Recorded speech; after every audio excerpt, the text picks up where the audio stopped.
This is going to be a shameful video. So today I am doing my August wrap-up and September TBR, and I'm a little ashamed of this because unfortunately I only read one book in August, and I'm really upset. So this summer has been a little crazy, and especially this last month has been a little bit crazy. I moved to college on August 30th, and so I've been getting lots of stuff ready, and I've been working a lot, and I just haven't had time to really do anything other than that. So I have one book that I read, and that is Never Fade by Alexandra Bracken. And so yeah, this is the book that I read in August. Yeah. So I'm going to tell you about this because I have nothing else to talk about. So Never Fade is the second book in the Darkest Minds trilogy. Overall, I did enjoy this, but I wasn't super thrilled with this book. I really loved The Darkest Minds, the first book. I was instantly pulled into that book. I read it really quickly, and I loved it so much more than I thought I was going to. And so I was really excited for Never Fade, and when I got it, I immediately started reading it, and the beginning just really lags. It took me about until halfway through the book to start really getting into it. And even then, it did pick up, but it just didn't quite get to the point where the first book was. It just didn't ever get to the point where I thought it was as good as the first one. And so even though I enjoyed the book, I didn't love it. So overall, I gave this 3 stars because I thought it was good. I feel like it was a good continuation of the series, but I didn't love it.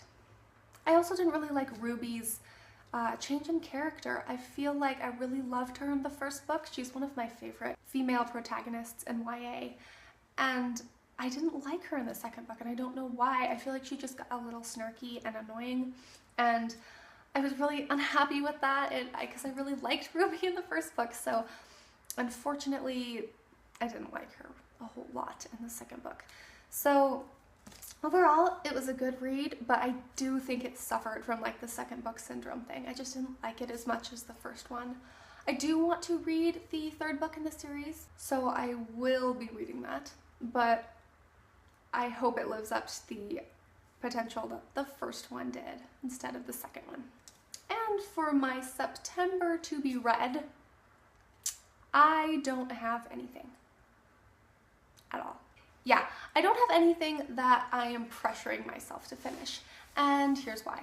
I'm going off to college. I've mentioned this in pretty much every single one of my videos the last 2 weeks, and so I don't want to put a huge expectation on myself to read a bunch of books as well as keep up with all my classes, so I'm not really putting any down. I know I will still be reading, I just don't want to put a big, expectation on it. I do have 3 books that I am bringing with me to college that I will be reading, hopefully, but I'm not really officially putting them in my TBR pile.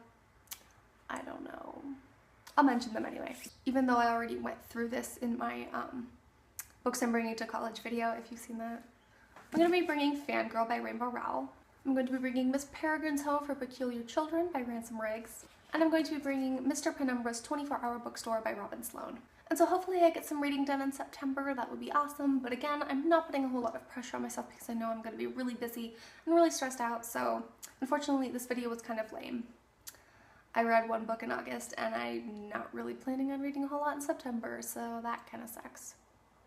But whatever, it's still good. Thank you for watching this video, and I hope you have a wonderful day, and hopefully you're reading more than I am.